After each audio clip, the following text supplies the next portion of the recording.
Africa.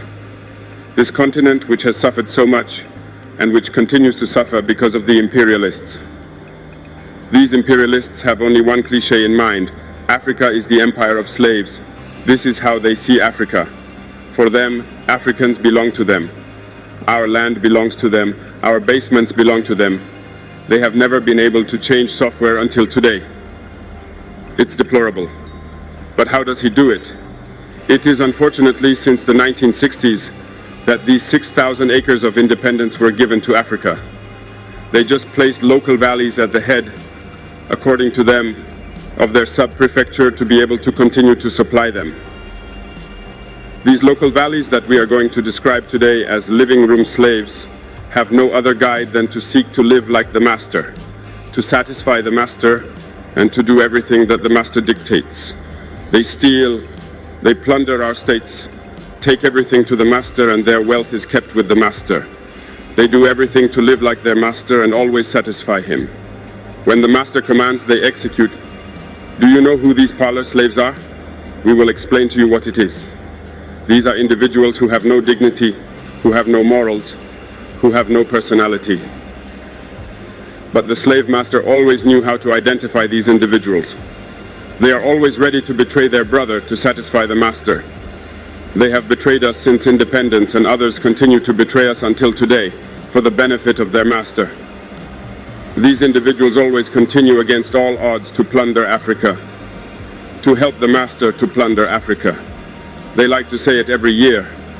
In their economic survey, Burkina is the poorest country, Mali is the poorest country, Niger is the poorest country. We are ranked among the last. All right, if we are as poor as they say. But when the time came to take responsibility, we asked these masters to leave the place. Why don't they want to leave? Because we take the case of Niger. For more than 40 years, certain countries have exploited uranium to produce energy at home. From Ottawa to Paris, the streets are illuminated. It's light. But in Niger, it's darkness. Security that served us. When you go to our states, our soils are drilled all over to search for precious metals such as gold. But often, there is not even the slightest accessible road to reach areas where they exploit some basic social services. This is why we decided to revolt and take the destiny of our countries into our own hands. There are many other examples, but when we decided this, we were approached by some parlor slaves to give us their master's message, because they had created this sort of polymer chain that sticks up at the head of our states to serve them. And we have come to break the chain, and it's inconceivable for them.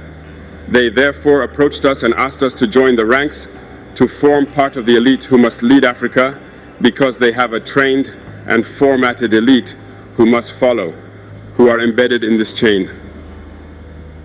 We refused to join their ranks, and from then on, hostilities began. They have led several mercenaries, trainers, and agents into our areas who have descended into the Sahel to hope to carry out barbaric, cowardly attacks against our populations, to hope to revolt them. In addition to these attacks on the ground, communicational attacks, manipulation, disinformation, etc., are full in their souls. But the people of the Sahel have understood, and we will never be able to manipulate them again. They know where they come from, they know what they are doing, and they know where they are going. We are not going to allow this anymore. People are awake, and people are fighting today, not for ourselves, but for generations to come. And thank you all for the fight that is being fought. It never makes us cry. We are not going to tremble. We will face. We will fight for real independence, for our freedom. Because to scare the people of the AES, these individuals only have 3 terms in their mouths: democracy, freedom, human rights. Of course, their local values are only elected in a democratic process, free and transparent to, according to them, their values. What could be more normal that people want to impose this on us because they are the ones who make the rules, all right? We decided to take responsibility for ourselves. This is why on May 26, 2023, When Niger decided to turn the page, the slaves of Salon and their masters mounted the high horse. They put their local valleys forward and decided to wage war against the Nigerian people. We therefore said, whoever dares to attack Niger, we will face, because we will wage a merciless war until the last drop of blood for anyone who dares to attack our states. This word, this decision that we had yesterday, is relevant today and will be relevant tomorrow and forever. Thus, the AES was born on September 16, 2023, in a mutual defense architecture. But we found it necessary to extend and enlarge the AES architecture. What brings us together today must allow us to move into other areas in addition to defense, notably finance and the economy, infrastructure, health, education. Anyway, so on. I therefore hope that this moment will be a story for us that we will write for the AES, but especially for Africa and for the whole world. May God enlighten each and every one of us. May God inspire us in these tasks entrusted to us, and above all that, when we carry out all our work, may we have only one thing in mind: the supreme interest of our populations. On this, we pray once again to the good God that He accompanies us all in our various tasks, that He protects our fighters who, thanks to them, allow us to sit here and exchange around the future of our states. So be grateful once again, Nigerian people. Be united and united. People of the AES, thanks. As a young man, I cannot be at the top of the state and maybe want to find myself under mangroves eating rusumbala like the others. That is to say, to accept to forget your youth, to accept to forget your life, and to devote yourself entirely to your country. One of the risks is this situation that we are living, destabilization. Because if you want to straighten the boat in such a country, inevitably you have to survive. And by surviving to straighten the boat, you create internal and external enemies.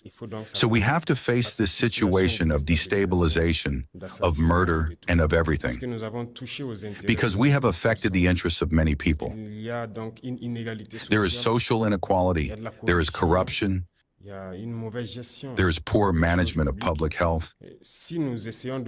If we try to straighten all this, inevitably, we will affect the individual interests of some people. And these people are often rich. They have money, they use it to manipulate often poorer people, to put them at risk. This is internal.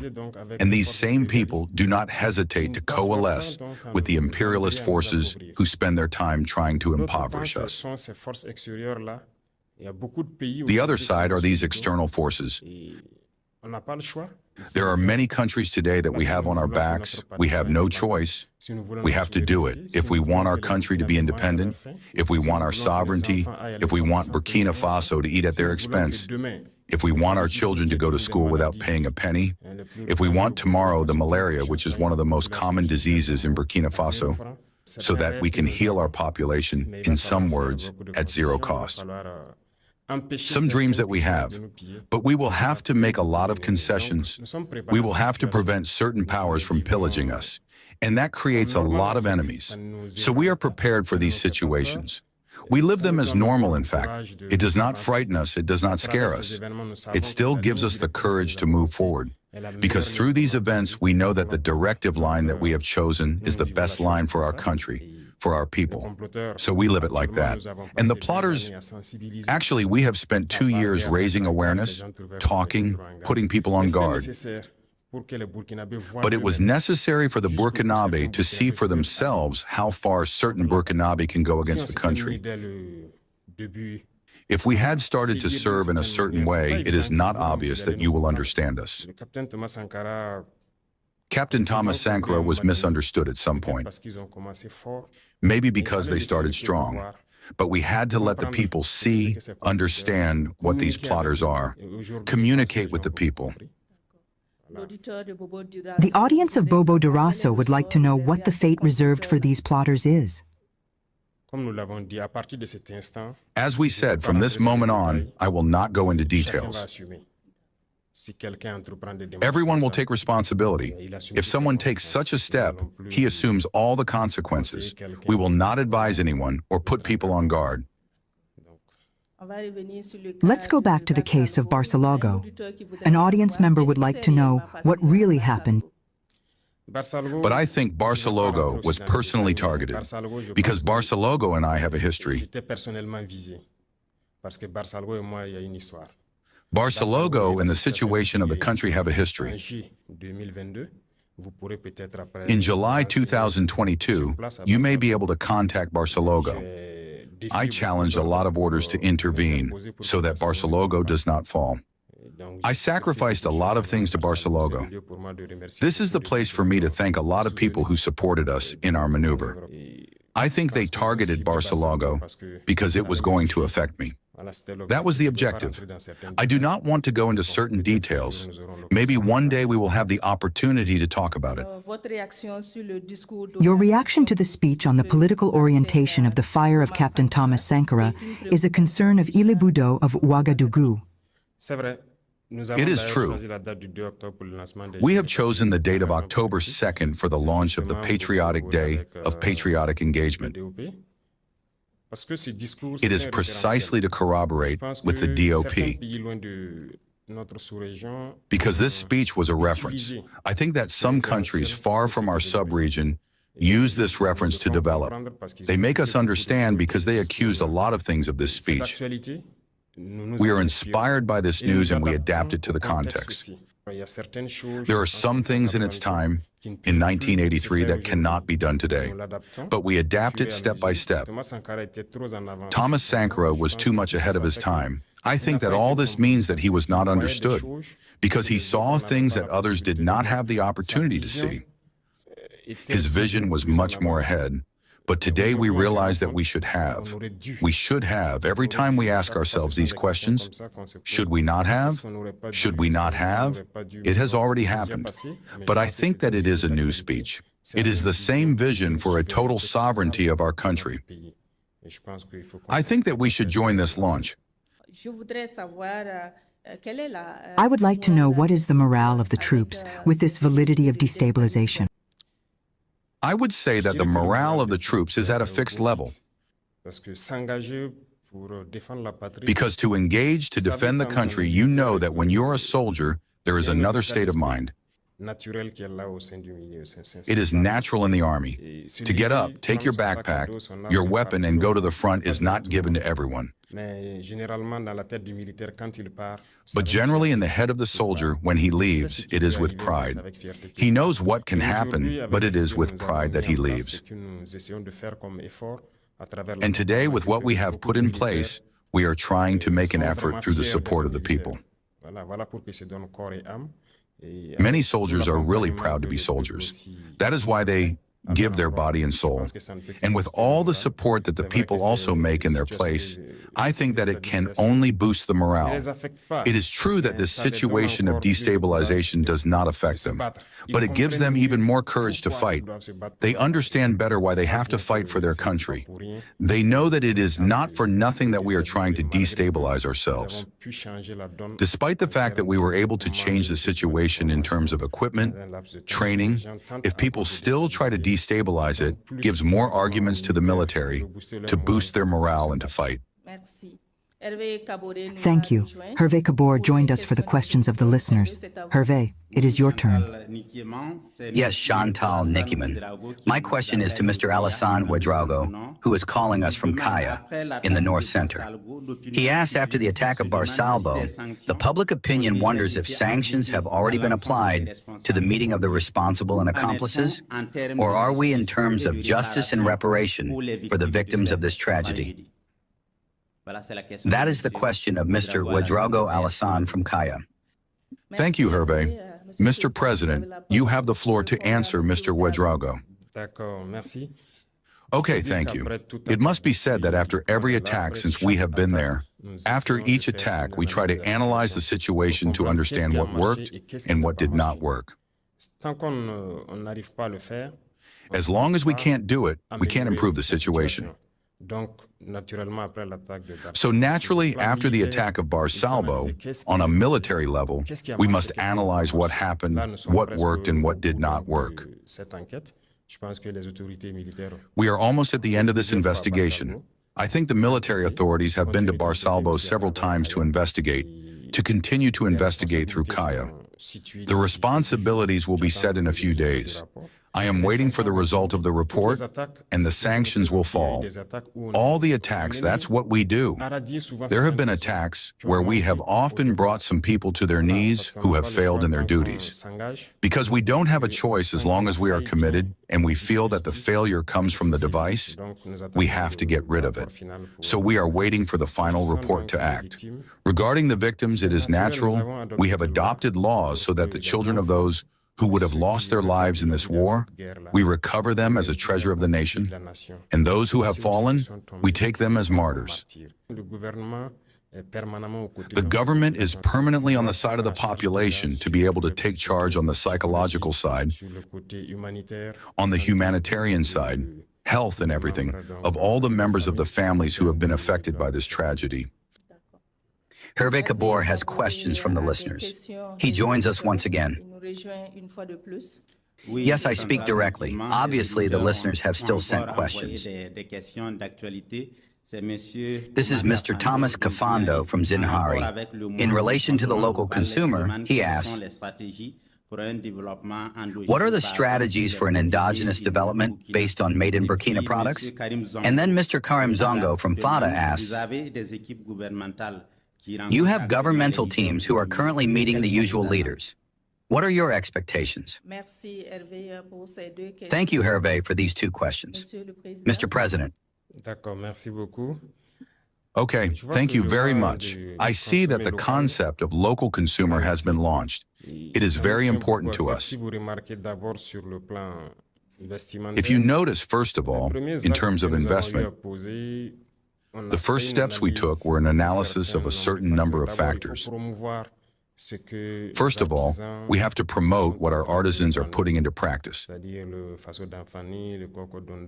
is, Faso Damfani, Coco Donda. This led us to reflect on the issue of towels, teachers' towels, which were imported expensively. We instructed the minister to change the towels. Today, it is done in Faso Damfani. The ladies who do it, there are many ladies who joined the workshop, and it is a great achievement for the employees. Also, the instruction was given to the Ministry of Justice to change their towels to be able to adapt to our Faso Damfani and many other social classes, even in the army. I think if you have followed the minister's outfit, it is in Burkina Faso Damfani. There are many things that we try to promote locally and in many other areas, especially in transformed products. Currently, we are in the dynamic of promoting everything that can transform our raw materials. That is, food products, so that they are consumed by Burkina Faso, which led us to take a decree to institute the fact that if someone wants to import a product, no matter the product, as long as there are Burkina Faso that manufacture it, he must first take it to Burkina Faso, and when it is not enough, he can take it abroad. It is a strong act that we have taken to be able to encourage what is produced locally to be consumed by Burkina Faso. I think we are in a good dynamic. We cannot reveal the entire strategy because, as I said, those who are used to importing do not necessarily like to apply what we want. But if we want to be Burkina Faso, we have to take measures.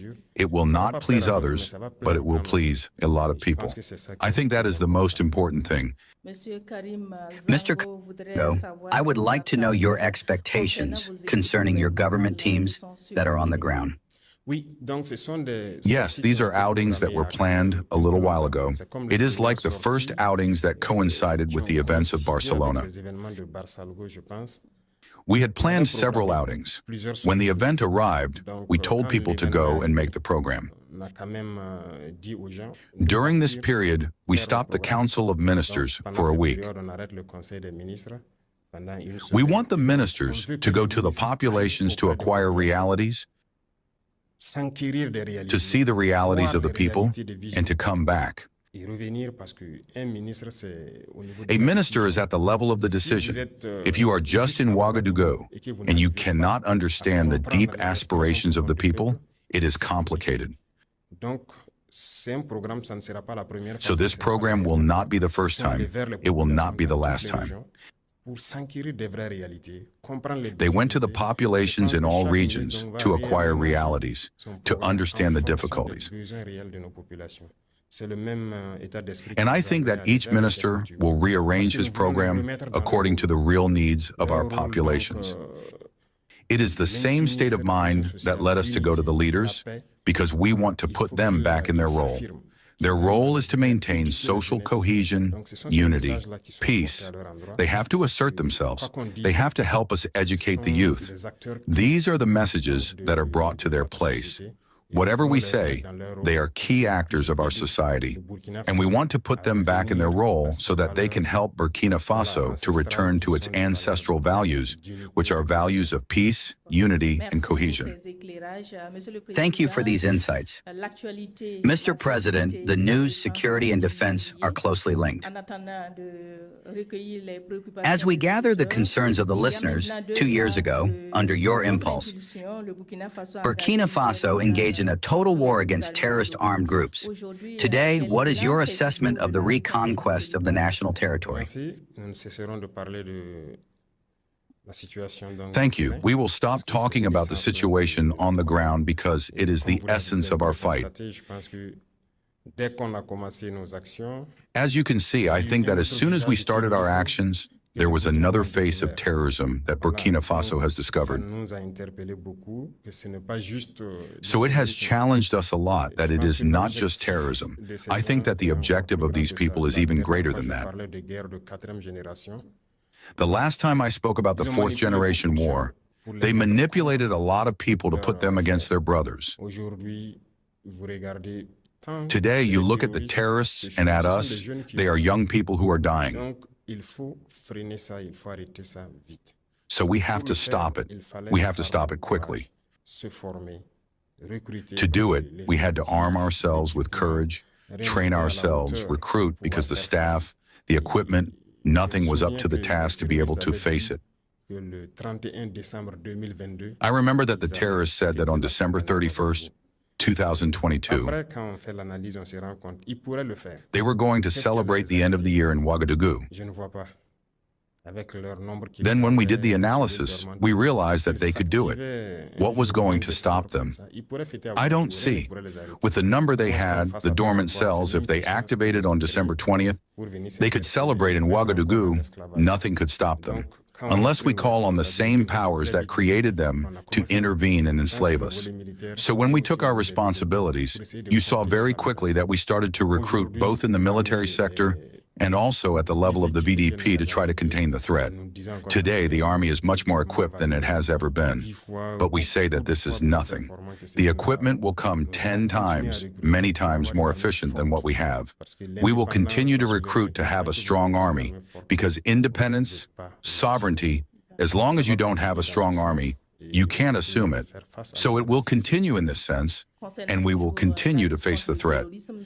Regarding the fight against terrorism, some Burkinabe make the link between national reconciliation and the fight against terrorism. The most fundamental corruptions of the social contract in human history is colonialism. Yeah. And it's that mechanism that some states have used to extract resources from other places, such as Sierra Leone. That deprives countries of the resources they need for government services, for education, for health. So I was hoping you could reflect a little bit on what those forces have done to Sierra Leone and what kind of accountability we might be able to think about, just to imagine a way forward from where we've begun now. When you look at what Sierra Leone have to offer, when you come to our mineral resources, the kind of mineral resources we have in our country is enough to take care of everybody in that country. We should not have a single poor person in Sierra Leone. But unfortunately, we are not given the free will to make decisions on our own mineral resources. there's always Big Brother who decides.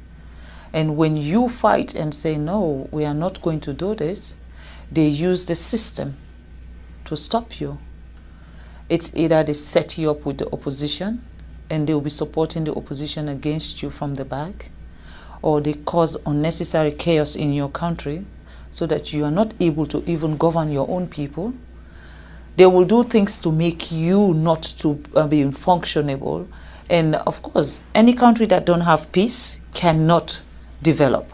You have to have peace before you talk about development. I'll give you a simple example about Sierra Leone. Every mining company that is in Sierra Leone today is owned by a foreigner.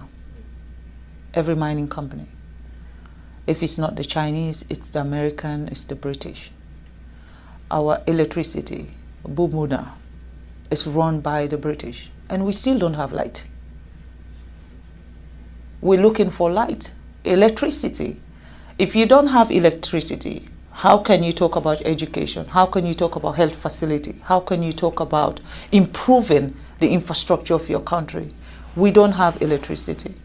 Now, do we actually even have proper water, pipe-borne water, so that our kids will not be sick? We don't have those facilities. Why? With all the minerals we have, there is a cap you put. Before my husband became the president of Sierra Leone was benefiting, they said, what's the word? 0.000.1%. What is that? Basically, a company can take as much as $100 million out of the country in terms of minerals, and then they can just give the country $10,000. Now, what will $10,000 do for our health system? What does $10,000 do for our educational system? And these are the things I believe that are stopping Africa from progressing. We don't have a say. The sense about us celebrating independence, I don't know why we celebrate independence, because we are not free. That is my own take. I'm not speaking also on behalf of the government of Sierra Leone, nor am I speaking on behalf of His Excellency the President. I am speaking as Fatima, as a citizen of a country who believes that things need to change. Where do we go from here? Do you have any practical ideas about where we might start? Or collective ideas that we might gain support for? I feel Africa, patriotism is very important. You have to love your country to want your country to be a better place. Patriotism, I think we have to have that sense of patriotism in our countries, and our leaders also should be subjected to that. You know, it is not only when you were talking about election and then everybody come out and celebrate, and after election, that's it. Accountability. Who accounts for what is happening? Who is the one who is changing the narrative of what is happening? Like I said, as a First Lady, I am not part of a government system. I am a wife of a president. So when I speak on behalf of the people, because I understand what the people are going through. At the end of the day, I'm not being paid salary, and I cannot be fired either. So that's the advantage. That's the advantage of being a First Lady. But I believe that for Africa, what is happening in Africa today, it needs to change, and it needs to change now. There is no time like now, because for Sierra Leone, we now have a president who believe that we cannot wait for other people to come and develop us. We cannot wait for another country to come and prescribe how our country should be run or what we need in our country. You know, this divide and rule, if you're close to China, we will not come to your country. If you're close to America, we will not come to your country. I mean, the fight that is between England, Europe, America, China, Russia is not a Sierra Leone fight. That's not our problem. We're fighting for our daily bread. We're looking to have education, just like America. We're looking to have good health facility, just like Europe. We're looking to have governance structure where one single person cannot be the dictator of a nation. That's what we're looking for. And in that process, we're going to be allies to everybody who wants us to grow. But if we now align ourselves with someone, and then this other person now feel offended that, oh, you know, I'm coming from China now. I flew in, I mean, I've gone around the world to get to Boston, you know. I went to China and then come here. Before here, I went to England and then flew into America. For me, I'm not restricted where I should go or who I should be talking to. I am going around the world to see a country that sees Africa not as not just as an ally of what you'll be getting from us, but a country that sees Sierra Leone as partners and treat us with respect. You cannot be coming to our country and take everything that will make us develop, and then you still treat us as inferior people, as if we don't know what we're doing. I think that is wrong. You know, we're looking for partners that value us. People that will come to our country and say, you know what, this country has suffered enough, they need to grow. We were once the atom of Africa. Every country within sub-Saharan Africa used to come to Sierra Leone for our education. And today, what can we be proud of? We cannot talk about education in Sierra Leone because they've ruined that for us. Everything that has empowered Sierra Leone has been ruined. And now we have a leader who wants to fix everything. There is a problem. In Africa, you should not have a leader that is assertive, a leader that knows what his people want, a leader that wants to change what is happening. The moment you have that, it's everyone's target. And then they find reason to slow you down, they find reason to stop you, and they use that system of corruption. They use corrupt people, they use negative people, they use unpatriotic citizens to come after a government who is doing what is right for a system. I think we need to address those issues. Unfortunately, I don't know I'm very good at name calling, but at the moment, I don't know who I should be screaming at. I think the way you started on working on reform for women and girls is a template that can be followed for many other issues. Do you think of what a next one might be? One of the most serious issues I have with the United Nations is the fact that Africa is not part of the Security Council. We're talking about 54 countries, I'm sorry. 54 countries, a whole continent does not have one person representing Africa when it comes to decision making at the Security Council. And I'd observe also that no African country has its own executive director at the World Bank either. No, unfortunately, yes. We don't know how to manage money. By the way, France has been phenomenal. When it comes to SDR, they were right at the front, and we appreciate that.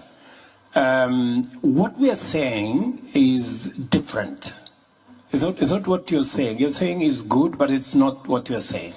We are not saying that we continue to have what the taxes France is paying, the taxes Kenya is paying in the current setup.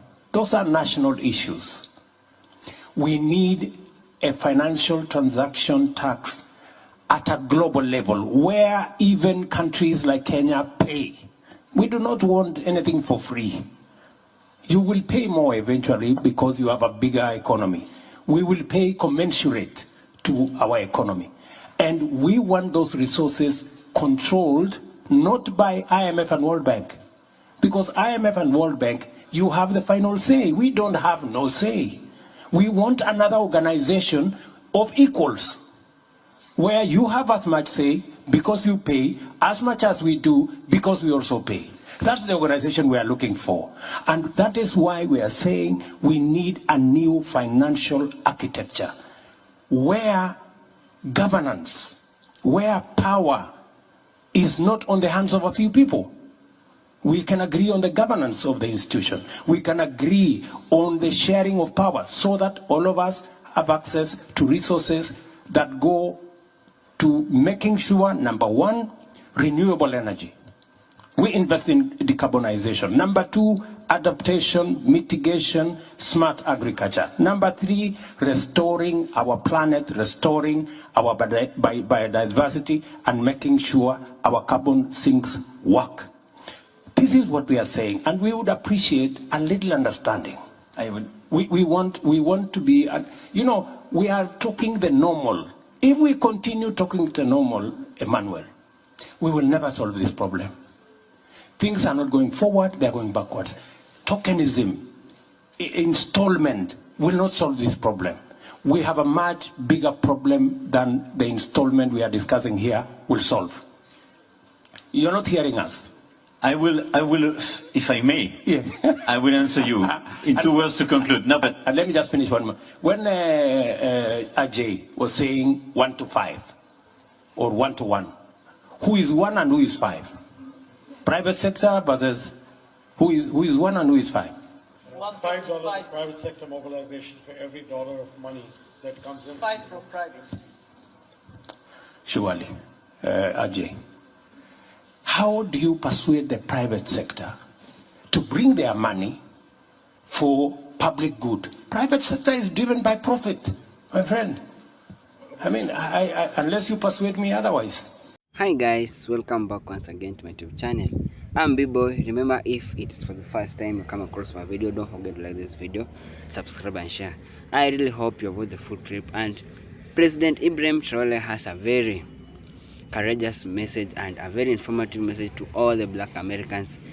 He is telling them one day black American will rise once again despite the hardship they are going through, despite being forcefully deported back illegally back to their country, because President Donald Trump, he really came out and said that all illegal migrants, whether you are a criminal or not, you will be deported back to your own country forcefully. And Ibrahim Traore also is welcoming all black Americans back to Africa, back to ancestral land, because they want them to come back to their ancestral memory. Him together with Dr. Arikana, they are the strong leadership of Burkina Faso. We all know President Ibrahim Traore is the president of Burkina Faso, and is welcoming all black Americans that are being forcefully deported back to their back country. He's welcoming them back to Burkina Faso, because, and to Africa, because these people, Africa is the ancestral land. We all believe and we all know during the early slave trade, a lot of slaves were taken away from Africa and they were taken to these western countries. They were taken from Africa, from countries like Congo, Nigeria, all those African countries, and they were being taken to western countries forcefully to go and work or overwork or do work for these western people. But they are started being deported them back to their own countries. We all have those black Americans that they are from Africa. They have that ancestral background. Their genes is from Africa. And President Donald Trump, he really came out with a strong and harsh rules whereby he's deporting all illegal migrants back to their country. And if they refuse, he has come up with another plan whereby he will take them, for those who are refusing, they will take them to El Salvador prison. We all know El Salvador prison is one of the most dangerous prisons on earth, whereby if you are being taken there, chances to come back alive is so hard. So guys, we are welcoming all black Americans who are in United States, and we really hope, and we just want to pass one great message. Black Americans, they will rise once again, and they will be better, because we all know black people, they are so powerful. If black people can come together as one and they unite, we will be so powerful and we will make a lot of things, and we will not be able to depend on these other western countries for anything. If we use our resources very well and we have a better government that will govern our resources very well, and those countries that doesn't have any corruption, those corruption countries and corruption leaders or greedy leaders, we are really telling them or giving them a very strong message that they should not be corrupt. Yeah, those greedy leaders, they should not be corrupt, for Africa to be a better place to live, for African countries to be better, because we all know a lot of African countries, they are so corrupt. There is high corruption in a lot of African countries because of the greedy leaders who really don't know to use the resources of their own country very well. All they want is just to benefit their pocket and their families. But if you have a better president like Ibrahim Traore, like Miamotli of Barbados, the PM of Barbados, and other leaders that know the right of their own people and know what their people really want, Africa will be a better place, and black people, they will rise once again, because you all know if black people, they unite together as one, they will be so strong, they will be so powerful. We won't be able to depend on these white people. If we create our own things, we be able to manufacture our own resources. If we go and grow maybe some plants and we able to manufacture them to the end product, we'll be very at a very far place, and these people also maybe they will start depending on us. But let us just pray for our all countries, our African countries, and our all Western people that are being deported back forcefully. We really hope, and we really just tell them a very strong message. One day, black Americans or black people, they will rise once again, and they will not face a lot of oppression, a lot of racism in other countries, whereby they are going to these countries and other people, they are seeing or looking at them like they are nobody. They ain't like anybody on this society or anywhere. Black people will rise once again. So guys, if it was the first time I'm coming across my video, don't forget to like this video, subscribe and share. Thank you so much for your time. May God bless you. One love.